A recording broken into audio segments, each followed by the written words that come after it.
A rough weekend for the Colorado Avalanche. They lose back-to-back games against the Islanders and the Devils. What went wrong? Is there any cause for concern? And it is Halloween. So because the back-to-back loss, we need something good to talk about. What's better to talk about than candy? So we have a candy bracket for everybody. I think we did this last year, if I'm not mistaken. And we're going to give you our updated pick on the best Halloween candy that there is. New Avalanche, Locked On Avalanche podcast coming at you right now. You're Locked On Avalanche, your daily podcast on the Colorado Avalanche. Part of the Locked On Podcast Network, your team every day.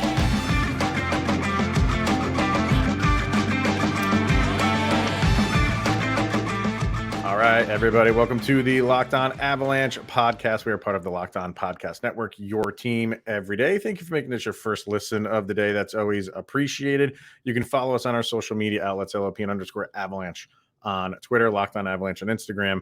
Questions, comments, concerns, and opinions to lockedonavalanche@gmail.com. And there are a lot of concerns.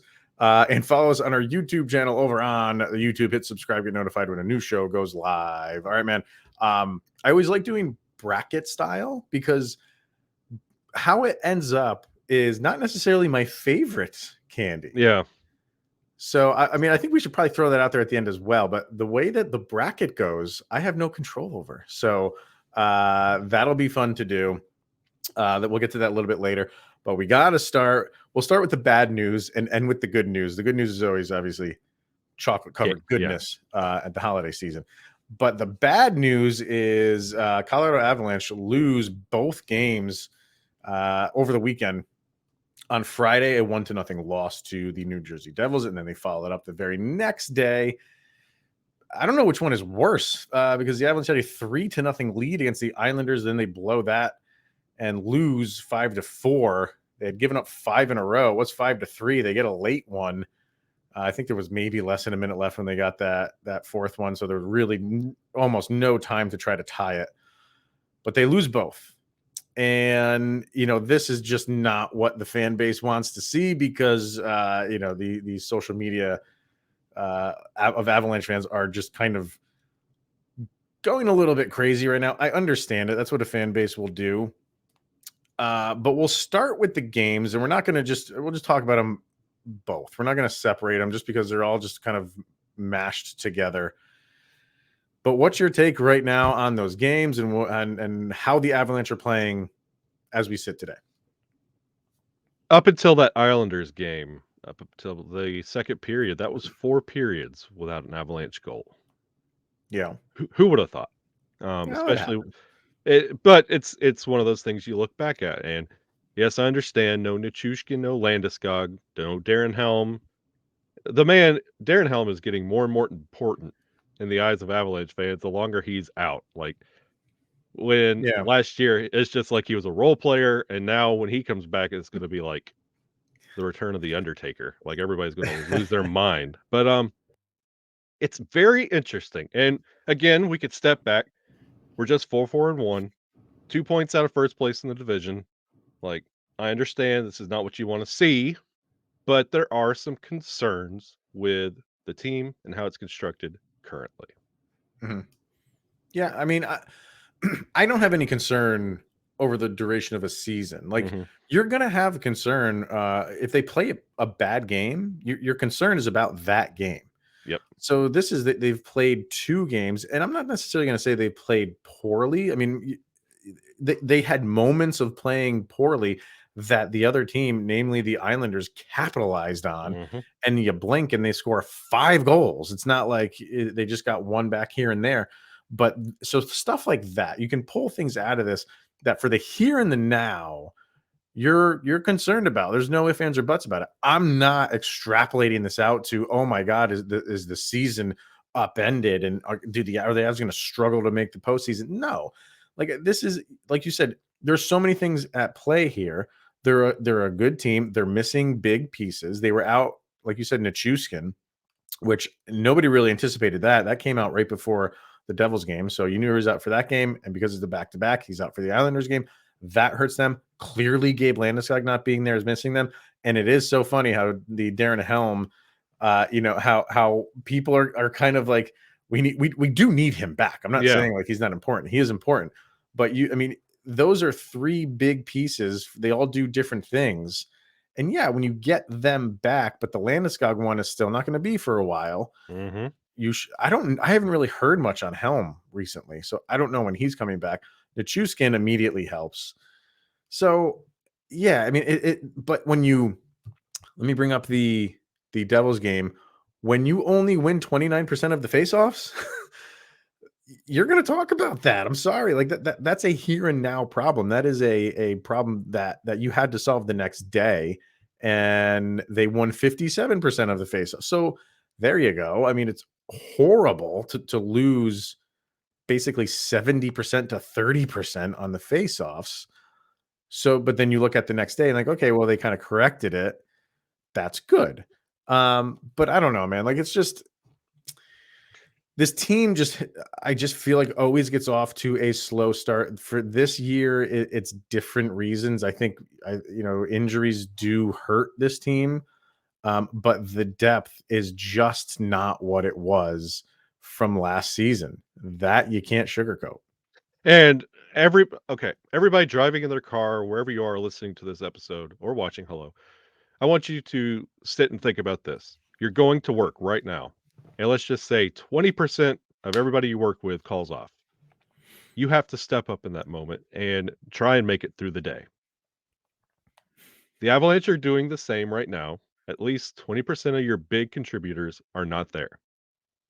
And we spent the whole offseason talking about who's going to step up to that 2C role, what Nathan MacKinnon will do with this big contract.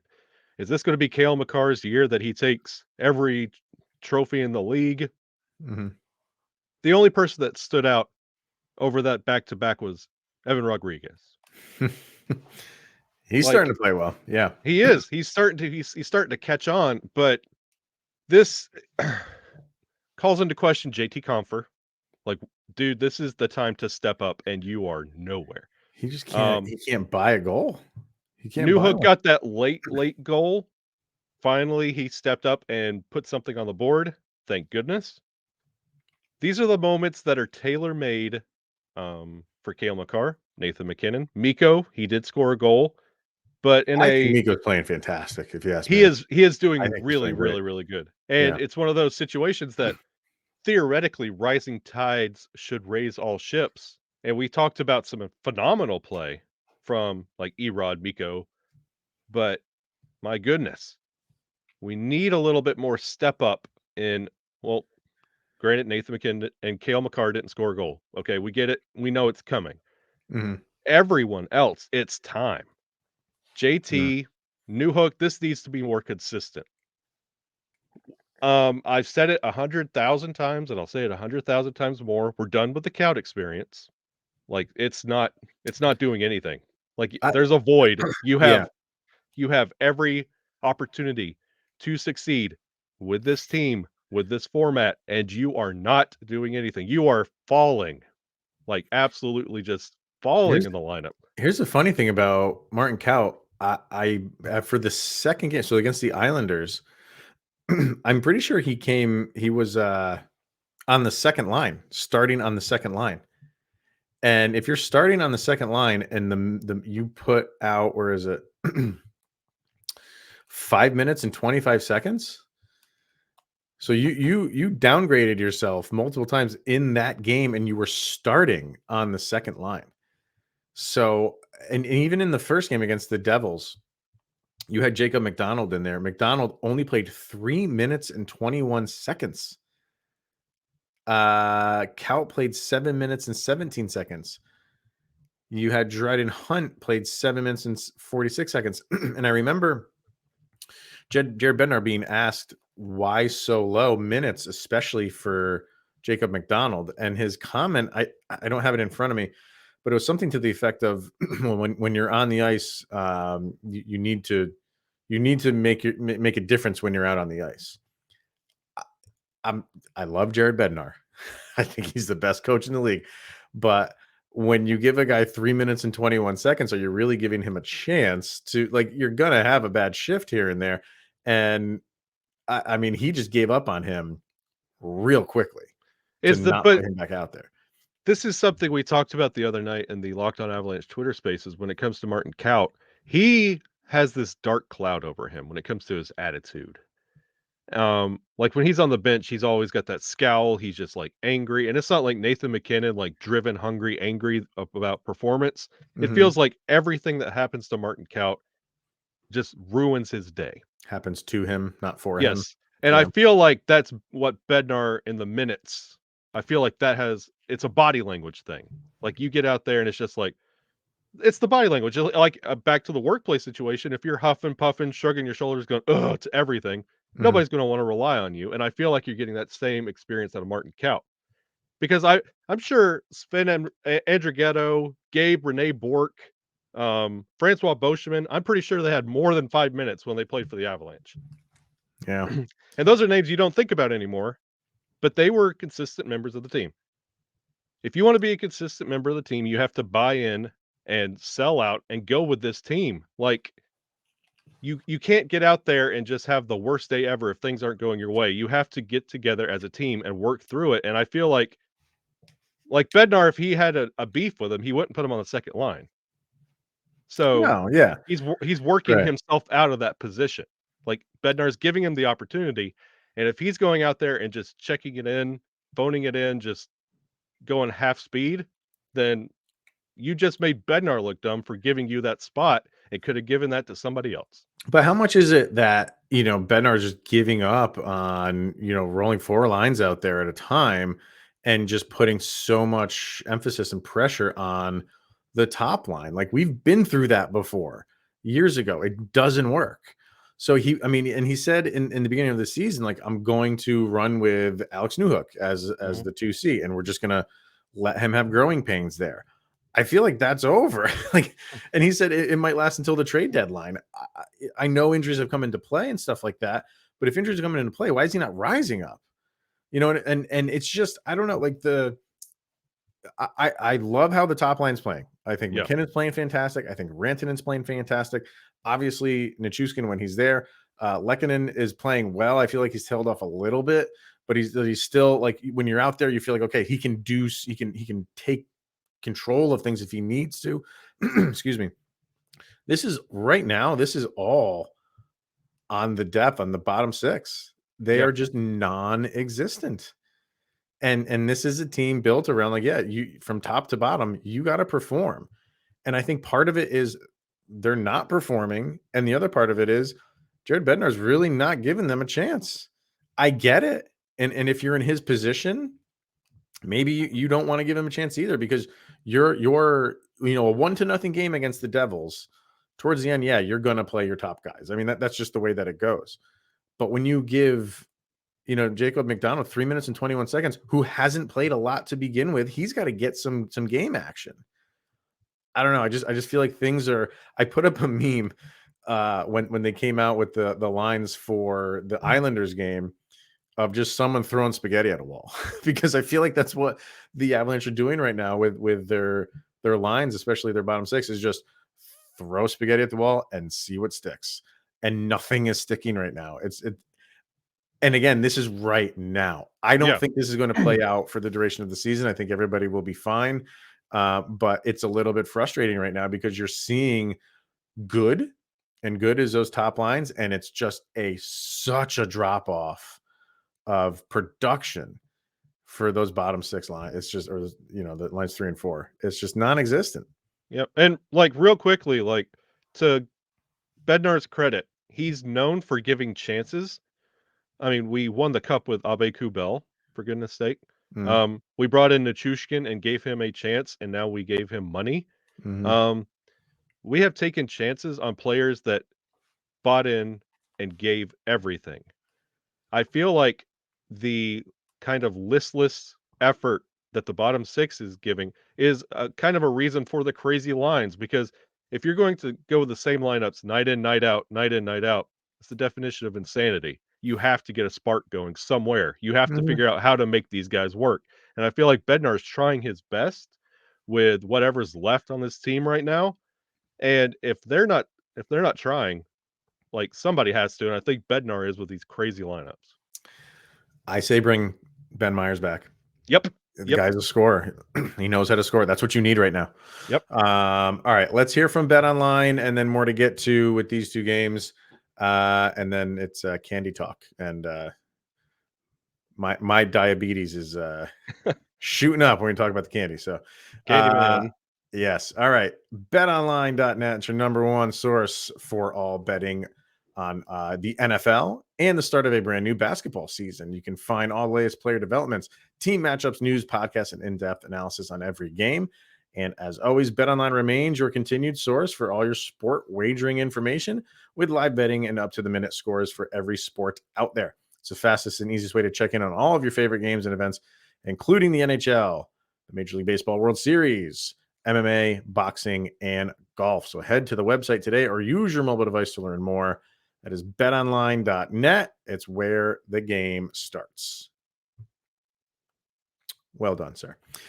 All right. More to get to with the, you look at the Avalanche, so against the Devils, and when they went into that game, now this is not a number that's going to hold up for the duration of the season. They were right on the money, 50% on the power play. So it's like, okay, like that, that number obviously is going to come down. But it took a nosedive after this game because the Avs went 0 for 6 on the power play. Now, we were talking to Trey about this, how it was going to be interesting no matter who was on the power play, because Avalanche have a good power play, Devils have a good penalty kill. Avalanche have a poor penalty kill, and Devils have a poor power play. So it was like something's got to give here. And the penalty kill won pretty much for both teams. Avalanche 0 for 6, and the Devils went 1 for 3. So that one goal that they got from Jack Hughes was on the power play. The next day, the Avs only had 2 power plays, but they did score on 1, so that gets back to their 50%. Not on the season, of course, but they did not give up a power play goal to the Islanders over 3. So take that for what it is. Again, like, it's one of those things from game to game. It was an improvement, but I think people are looking at, you're up 3-0. Yeah. You have to shut the door on that. Yeah. I don't care. Like, I don't care where we are in the season. You're the defending cup champion. People are coming at you. And when you're playing in somebody else's arena, that team's never going to give up. And it just, you snapped your fingers, and I don't know, it just got out of the grasp of the Avalanche, and they just couldn't stop the bleeding. And I know it's taboo to do so, but we have to get on this defense. It's something we touted all last year. The defense has to step up a little bit, and this also works hand in hand with the forwards. They have to help out. You have to commit to helping out on defense. The defense is left on an island, and they are out of sorts on a lot of these goals. Like, there's a lot of ticky-tack goals, 1, 2, 3 goals are put in, just breakaways, bad positions for the goalies. Like, the defense has to tighten up. I thought they were good against New Jersey. Let me see. Shots on goal for the Devils was 23. The very next day in Long Island, the Islanders had 44 shots on goal. Yeah. And I don't have the numbers in front of me, but I feel like there's already been more teams that have gotten 40 shots on goal against the Avalanche this season than all of last season. Yep. Maybe I'm wrong in that, but if I'm wrong, it's got to be damn close. Yep. Because, the defense is giving up a ton of shots. So you look at the Jersey game and you're like, okay, 23 shots. I can definitely live with that. Maybe that's like turning the corner, and then bam. What was the shots on goal per period for the Islanders? 10 in the first, 13 in the second, and then 21 in the third. And you knew that was going to kind of happen because the Avs were up 3-0 going into the third. So you knew the Islanders were going to engage a little bit more, get more shots on net, and boy, did they. So 46 shots with the Ranger game. Okay. 38 shots for the Kraken game, for goodness sake. Yeah. I'm going back. Like, this is it's 28 for Winnipeg. That's 39 for Minnesota. Mm-hmm. Calgary, the losing effort, back to a 27. kind of what was par for the course last year. That's on the high end for them, honestly. 27 is on the high end. Okay. And to start the season in that commanding, emotional Chicago win, Yeah. 17 shots. Yeah. That's what has to be Yeah. done. Right. I think for this Avalanche defense, you should be able to hold teams under 25 shots. I remember last year they were on a run of holding teams Mhm. under 20 for I can't remember how many games it was, but it was a good amount of games. That's incredible. So that you can't ask to do that night after night. But with how good this defense is, I don't think it's out of the realm of possibility to hold teams under 25. That should be your goal. Yep. And they even moved stuff around. I remember when I saw the lines, and for the Islanders game, they had it was Manson and EJ together. I'm like, Mhm. I don't like that. Don't Mm-mm. like that. And because it's two guys who kind of play a similar style. They're bigger. They're not very good puck movers. So and then they put together Byram and Gerard, and that was just as big as a disaster. Yep. So I didn't like the defensive pairings for the Avs against the Islanders. You're gonna see it again, and that's the other part of it. Is like you have to really like to be up 3-0 and then lose, and then you're not playing until Friday in another country. That's gonna sit with you and sting for a little while. And I do feel like games like this really they galvanize a team, and this Avalanche team is a team that will get galvanized. Yep. I mean, like they will band together because they know that they're better than how they're playing, and they know that things will kind of like smooth out. They'll get like the cohesion down and everything like that. But this is not a team to be like, oh, maybe we're not good. No, get that out of here. Like they know they're good. So it's like in a weird way, if you want to look at it in an optimistic point of view, it's good that you have games like that because you get them out of the way and you learn from it. Like, let's not repeat that, and you start playing better. Maybe that'll happen for the Avs here. You thought it was annoying when Russell Wilson was stretching his hamstrings on the flight to London? Just imagine what that flight to Finland's like with Nathan MacKinnon on that. Oh, he is probably barking like crazy. Yeah, I wonder what the food menu is on that flight for them. Yeah, Chickpea pasta for everybody. Nathan MacKinnon just No sitting there getting cookies. ready to take a nap and then turning around and yelling at Manson for something that happened in the Devils Yeah, game. yeah. If McKinnon's listening, he's going to turn it off when we start talking about candy bars because he wants nothing to Yeah. do with that. So Sorry. I do want to talk about the goalies quick too. Pavel Francouz needed a good game, and he had it against the Devils. Just gave up that one goal in the third. So I thought he played well, and I thought Yep. Georgiev played well too. I did I too. really did. You say like, well, you're up 3-0, and then you give up 5 in a row. Clearly not all on him. Um, I'm I'm gonna stop saying like I'm coming around to Georgiev. I like him. Yep. I like how he's playing. I think he's going to be very good for this team, and I just like his style of play. I think he's a lot quicker than Kemper, and I just like his puck tracking, and I think he's good. So I'm off the bus of like wavering on him. I got my full support behind Georgiev for sure. Yep. He's my goalie. Yeah. All right, so that's where we stand with the Avs. I know people are kind of just throwing the papers up in the air, but just they're not playing well right now, but they didn't play Yeah. well at this stage last year either. And you can get on them for not playing right now. That's all well and good, but don't feel like the season is a bust. It's No. completely not. This team is fine. They're a well-talented team, and the guys that we don't have coming back will make a difference. Are they as deep as last year? No. The depth does need to start playing a lot better without question. They need somebody to step up. Who's it going to be? Someone's got to take that role. There are worse teams in our division. Even the best teams right now cannot sustain what they're doing. We're only 2 points out of first place. Everybody take a breath. Yeah, we're good. We're good. All right. So before we get to our candy bar brackets, we will, because the Avalanche aren't playing till Friday, we likely will be doing a crossover with Jay from Locked On Blue Jackets.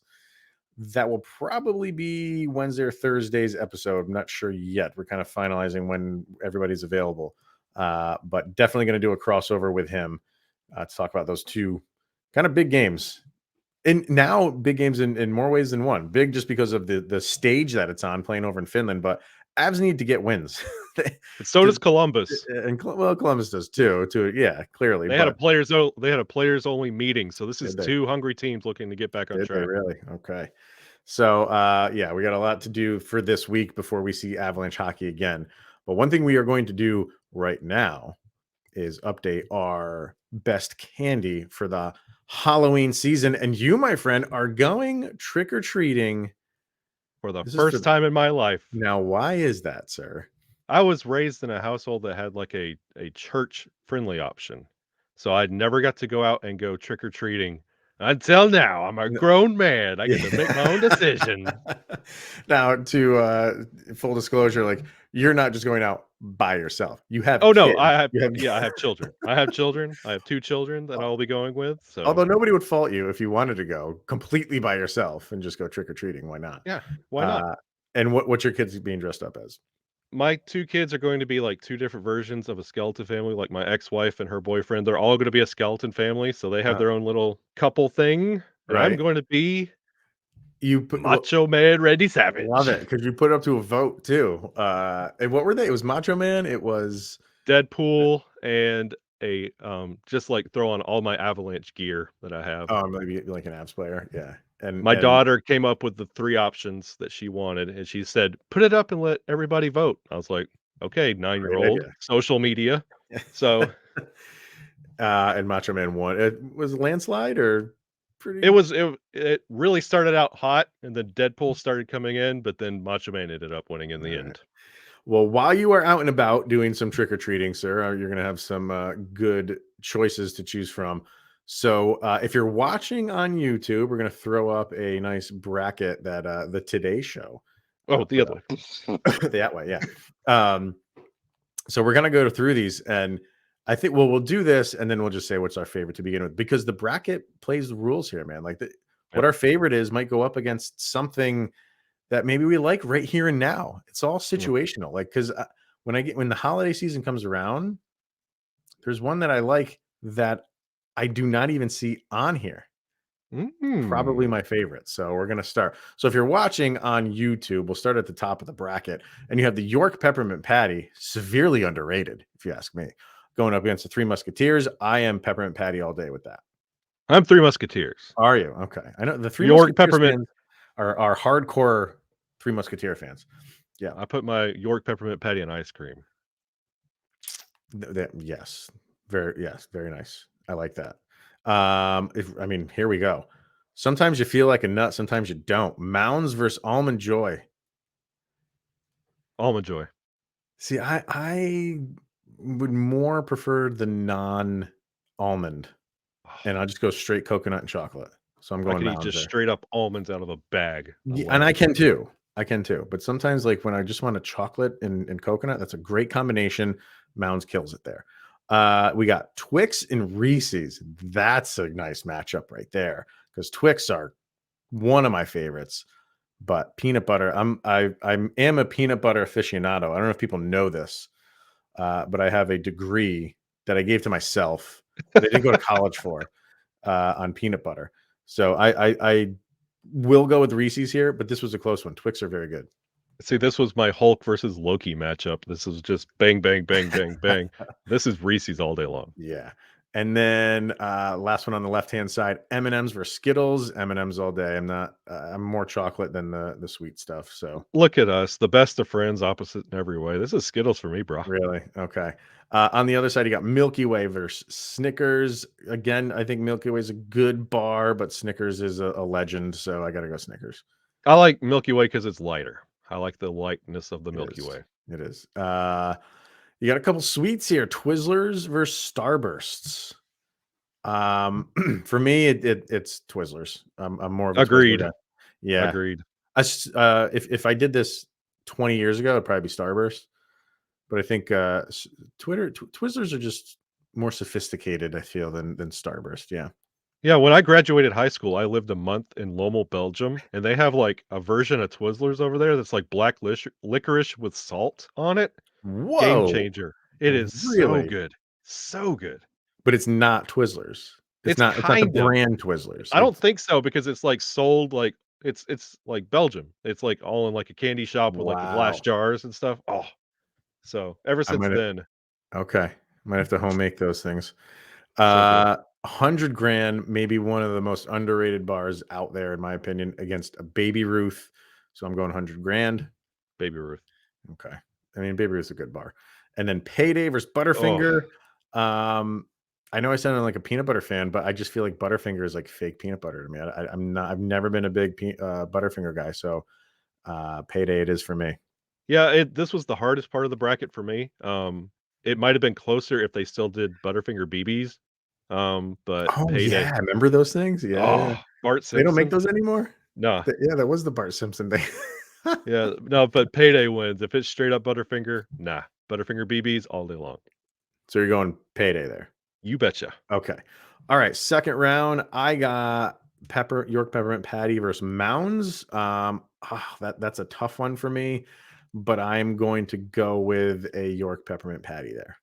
Man, imagine that combo. That'd be sick. Yeah. Yeah, I have Three Musketeers and Almond Joy is winning. All right. Next one, I got Reese's versus M&M's. That's a tough one, but I got to go Reese's there. Yeah, I got Reese's going against Skittles, and Reese's walks all over them. All right. Other side, I got Snickers versus Twizzlers. Two of my favorites, opposite ends of the spectrum there, but Snickers is too good. That's Snickers for me. I got Twizzlers versus Milky Way, and Twizzlers is walking on. And then I got 100 grand versus Payday. Dude, I'm telling you, 100 grand is you only really hear about it like around the Halloween season in the fun size one, which I never understood. Yeah. Fun size is not small. Fun That's size an is king size. oxymoron. Yeah. That's an oxymoron. So I'm definitely going 100 grand there. Yeah, I got Baby Ruth versus Payday, and Payday's walking away with that. All right. So we got in our final four here, I got York peppermint patties against Reese's, and that's going to be Reese's for me. And here's where we catch up because I have Reese's versus Almond Joy, and Reese's is advancing for me. All right. And I got Snickers versus 100 grand. I think I'm turning the tide here. As awesome as Snickers is, I just want to give some love to 100 grand. So Okay. I'm going 100 grand here. And I got Twizzlers versus Payday, and it's Payday for me. Payday in the final. Wow. Yeah. All right. So my final, Reese's versus 100 grand. And I think Reese's is going to, I got to go. 100 grand had a nice run. Give him some dap for making it to the final. Hang a banner. But Reese's gets the championship banner for me. Yeah.